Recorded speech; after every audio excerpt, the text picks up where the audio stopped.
Évidemment, il faut qu'il y ait une base, un cadre pour démarrer sa démarche de progrès dans l'office de tourisme.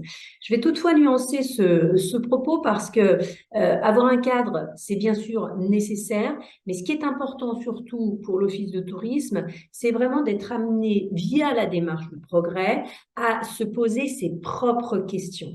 Quel est le chemin que je veux emprunter, surtout d'où je pars? Hein, ça passe aussi par un constat de où en est la structure au moment où je souhaite démarrer. Et ça, souvent, cette phase de diagnostic, elle peut être faite uniquement justement dans ce biais du socle commun via l'analyse du référentiel auquel va se référer votre démarche de progrès. Mais là-dessus, il faut aller beaucoup plus loin puisque le référentiel est effectivement un fil directeur. Mais qui dit marge de progrès dit aussi cette volonté de dépasser les justes termes et les mots du référentiel, ce qui est demandé dans le référentiel, pour élargir et pour justement progresser. Donc déjà, savoir d'où l'on part, effectivement, et savoir où on veut aller. Alors, où on veut aller dans une démarche de progrès, quand il y a une marque, un label à la clé, eh bien, on sait que l'objectif, c'est bien sûr d'obtenir ce sésame qui va récompenser toute cette démarche engagée, mais pas seulement. C'est-à-dire qu'il y a effectivement cette ligne de mire, ce point central, mais on peut aussi élargir ses objectifs pour dire on va obtenir ce pourquoi on s'est engagé, mais on va aussi décliner tout un ensemble de points, d'objectifs très précis à atteindre et qui vont justifier que nous sommes partis d'un point de départ, que nous sommes arrivés à notre objectif, au résultat souhaité. Et pour ça, pour pouvoir justifier qu'il y ait une démarche de progrès.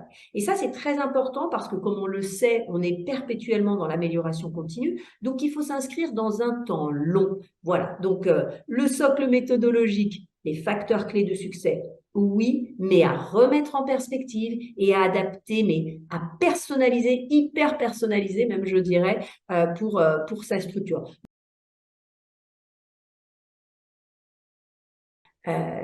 Qu'est-ce qui fonctionne chez moi?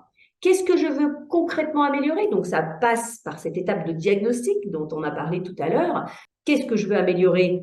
Et où va être comment le référentiel va se positionner en point d'appui? Ça, c'est une chose. Ensuite, qui vont être les acteurs impliqués dans cette démarche de progrès, dans ce dispositif?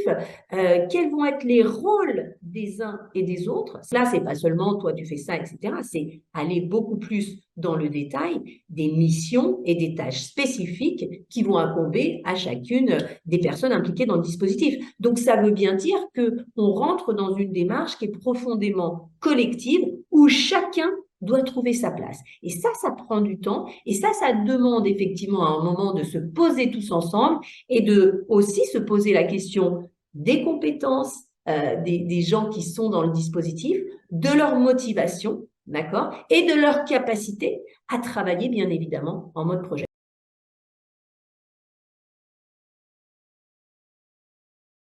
Je pense à un avec lequel je suis encore en train de travailler et qui est vraiment l'objet de fierté parce qu'il est vraiment parti dans une démarche de progrès global. C'est l'office de tourisme Sainte-Foy Tourisme, donc Sainte-Foy en parenthèse. Et donc, ce qui est intéressant dans cet exemple-là et qui fait que ça fonctionne, c'est que cet office de tourisme a fait un reset total puisque cet office de tourisme n'existait plus et donc a été recréé. Donc, la commune a récupéré la compétence. Donc, en fait, on est parti de zéro. Et ça, c'est vraiment important parce que quand on part de zéro, déjà, on n'a plus les valises du passé. Et on a bien vu que dans une démarche de progrès, une démarche qualité, mais une démarche de progrès, on doit passer par cette phase de diagnostic. Et là, quand on part de zéro, on part sur une dynamique nouvelle. On part sur une nouvelle énergie. Donc, où chacun, dès le départ, a sa place fixée. C'est-à-dire qu'il n'y a pas les antécédents du passé. Alors, même si, bien sûr, il y a un historique dans la commune. Mais ce qui est intéressant ici, c'est que ce reset permet de vraiment s'enclencher dans un dispositif où là, on va être dans le temps. Et là, la démarche de progrès pour l'Office de tourisme de Sainte-Foy, elle est hyper intéressante parce que ça part d'une demande de classement en catégorie 2, d'un accompagnement pour obtenir la marque qualité tourisme, et ensuite d'un classement en catégorie 1. Donc là, on est vraiment dans le dispositif global d'amélioration continue, le mode projet dans l'ensemble du dispositif. Et ça, c'est intéressant parce que j'aime bien cet exemple-là de Sainte-Foy parce que c'est un exemple qui est finalement assez rare. Alors, dans la vie d'une structure, ce point de rupture qui serait celui d'un reset, il est très rare. Alors, il peut arriver, et ça peut être une bonne occasion pour enclencher une démarche de progrès, quand on a, par exemple, un changement de direction, ou quand on va avoir des changements de personnel, ou quand on va avoir une fusion, ou quand on va avoir des changements d'élus. C'est-à-dire que tout élément extérieur qui peut insuffler une nouvelle dynamique nous donne l'opportunité d'enclencher une démarche de progrès. En fait, nous donne, entre guillemets, l'alibi pour enclencher le changement. Et c'est pour ça alors, que cet exemple de Sainte-Foy est un exemple marquant parce que toutes les énergies, finalement, sont tournées vers une création, vers l'atteinte d'objectifs.